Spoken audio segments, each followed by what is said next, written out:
Ny resaka fampandrosoana izay tena manavanana azy no novoizin'ny candidat Ajo Andriananarivelo tany Vangaindrano ny maraina ny talata 7 oktobra lasa teo. Tsy mionona amin'ny be efa vita tamin'ny nitantara ny firenena fa mihevitra ny mbolanao bebe kokoa rehefa omen'ny vahoaka ny fahefana. Tsy nangataka ianareo mba tokony amboarina mihitsy ty lalana eto tamin-tanàna Vangaindrano ty satria antoko ny fampandrosoana zany ka zany no ezaka ataontsika.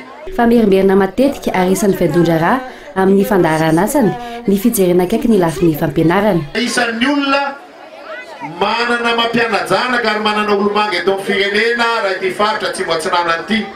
Amin'izao fotoana izao anefa sahirana ny resaka fampianarana ka izay no mahatonga anay nametraka fa tsy maintsy atao mahimaimpona ny fidiran'ny ankizy an-tsekoly rehetrarehetra eto Madagasikara satria izay no fitoviana voalohany.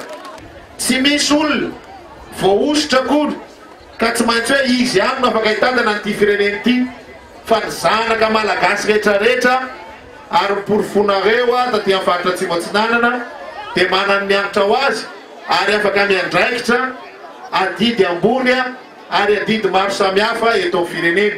Taorios tsy ny filazana fahaiza-mitantana no ampandrosoan'i Madagasikara fa ny fampandrosoana dia miainga avy any fotony. Fa ny tokony ampihavanana amin'ny malagasy voalohany indrindra aloha dia ny fampandrosoana isa-paritra, isaky ny commune, isa-pokotany ary isaky ny tokantrano. Tsy afaka hiteny isika androany hoe mandroso ny firenena nefa misakafo tapakibo daholo. Misakafo vokony malagasy, afaka mianatra, afaka mitsabo tena, afaka miasa ary zay tokony tanjona apetraky ny mpitondra. Tsy ho vita nefa izany ho ny candidat Ajo raha tsy miara-mientana ny malagasy rehetra hitodika ny fampandrosoana amin'izay. Tsy nanaiky ho zarazarany ny antoko politika na ny fiaviana na ny finoana satria rehefa afa mifampiresaka dia samy natsapa fa ka iray ihany ny tanjona ka izay no antony malagasy miara-miainga.